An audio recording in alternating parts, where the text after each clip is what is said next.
state trooper building, Alaska State Troopers. So I went inside to get my things that they seized at the airport.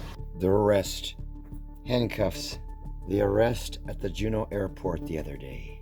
It's August 20th, 2026. I'm in the State Troopers in Juneau, retrieving my luggage, my bags that I brought from Yekaterinburg, Russia. And this man, I won't film his face to be courteous, he said that he, at the trooper station here, went through everything to make sure that there were no... Can you tell me what you were looking for? Any type of contraband, bombs, weapons, drugs, anything like that. Okay, and now he's going to take these tags off, and he's going to take everything out. The anonymous concerned citizen has brought me to the ferry terminal, August 21st, 2026. The concerned citizen that paid the $2,500 bond has brought me to the ferry terminal at Juneau, right up to the front desk. Boarding pass, the ferry to Haines. Hubbard. Morning. Ah, okay. Heading to Haines. Home. So my friend Rodney Hinson, my dear friend, the retired police officer, he has come to the ferry terminal to pick me up, to take me home. I am so glad to be home. Coming up to the big town of Haines, Alaska. There's the bank and all the neighbors. Rod's taking me into his store here in Haines. Cards and... What do you all have in here? What do you all have in your store, Rod? Everything. If we don't have it, you don't need it. Okay, I believe you. I even got this Wolverine here named Steve that watches. Sell some. Did you make every knife on this wall? On the wall, yeah. Wow. Old Rude's grocery store. Old Rude's.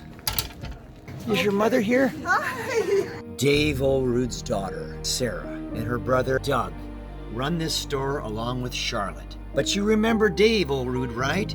The guy who kept my park going after the blockade by the Department of Fish and Game. Remember, Dave, when you're down at the mailbox at the park, if you see trooper cars come, remember to honk the horn, okay? So we know what's going on, all right? Because they may arrest me. Dave, you're practicing to honk the horn. Go ahead. Yeah, but he's...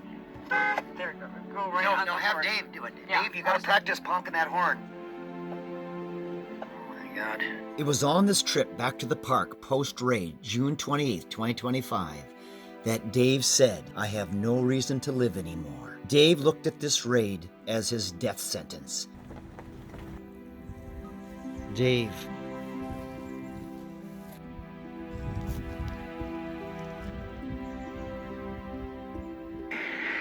Going home. Coming home. Coming home, that's right. Still a wild place. So we're at the driveway. This is the yard where we used to say goodbye to the tourists. Rod is with me. And mailbox.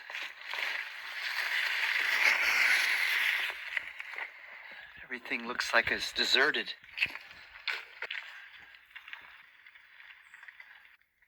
Hello!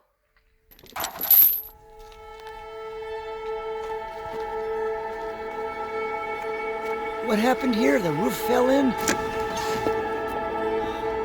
Look at this. The devastation of my park. Is there an owl in there? Owls in here? This is beautiful. The Alaska Department of Fish and Game and the U.S. Fish and Wildlife Service should be ashamed of themselves. To leave a snowy owl, a federal bird, behind, never to check on it for over 13 months. That is a crime. Not about me, but them. I am prohibited by law from touching, controlling, or caring for any animal. Current charges: cruelty to animals, inflict severe pain, cruelty to animals, fail to care. Here, do not participate in any care or control of any animals. Pipe's disconnected.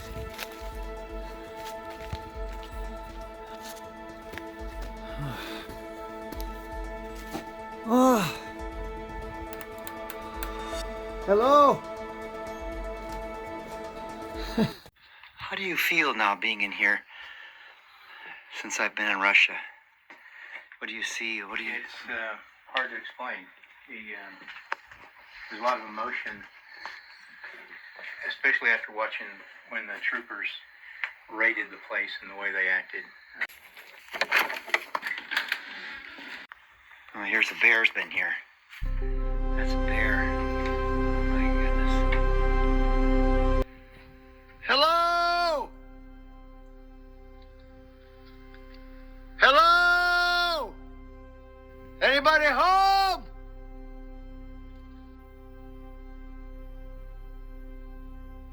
August 22nd, morning, Alaska time. I was able to get the electric company to turn back on the power and the telephone company to do the same. And now I have a connection with the outside world again. And I'm getting messages. I'm getting messages from Russia.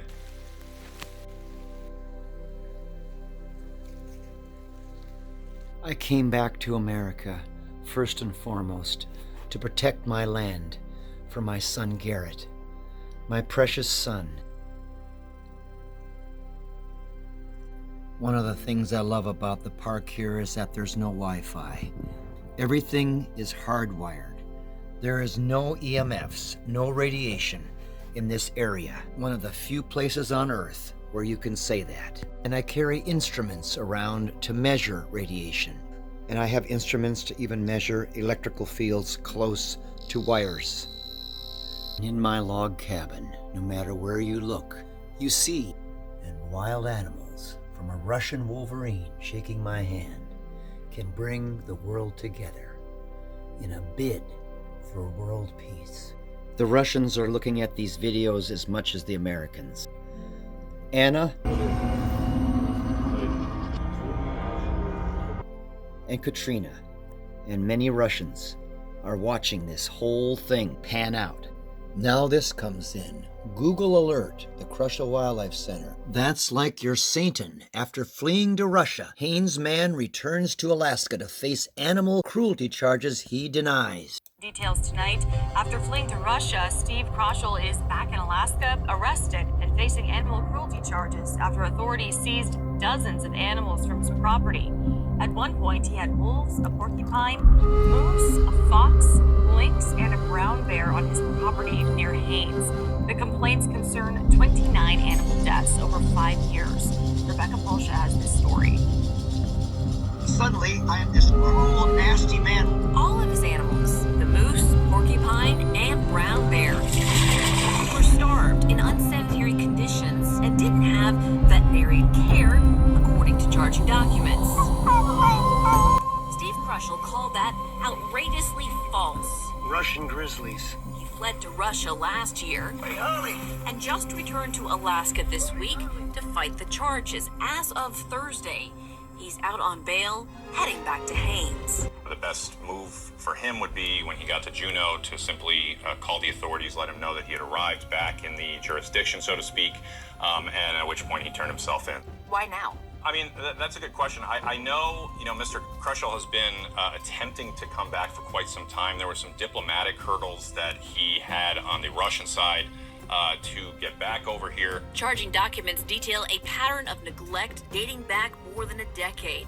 There wasn't enough food. Animals starved to death.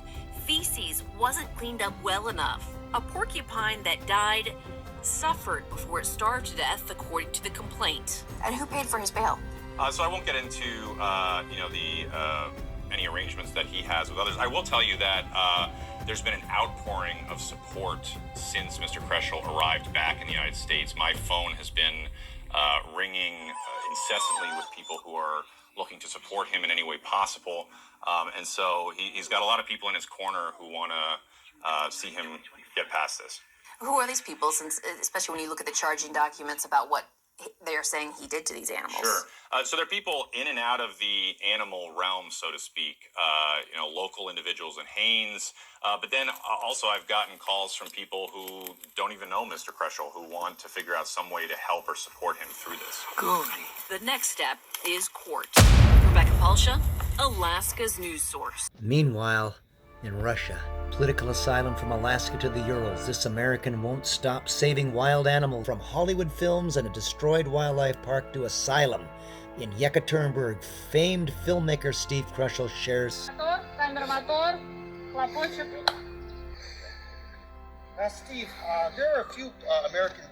Steve, there are a few Americans in Russia with political asylum. That'd be people like Edward Snowden, Tara Reid, and John Mark Dugan.